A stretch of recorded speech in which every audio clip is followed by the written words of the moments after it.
নমস্কার দিদি। জানেন তো মোদী সরকার আমাদের জন্য কি কি করেছে? আমাদের রাম মন্দির করে দিল, আবার শুনতে পাচ্ছি নারায়ণ ভান্ডার করে দেবে, যাতে আপনি মাসে 3,000 টাকা করে পান।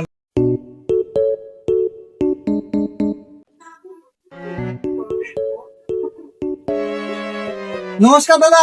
দাদা, দিদির প্রকল্পের সুবিধাগুলো পাচ্ছেন তো ঠিকঠাক? যেমন আপনার মেয়ের কন্যাশ্রী, রূপশ্রী, এই যুব সাথী, কৃষক বন্ধু, ভূমিহীন কৃষক, আর দিদির এ মাসে লক্ষ্মী ভান্ডারটা ঢুকেছে তো ঠিকঠাক?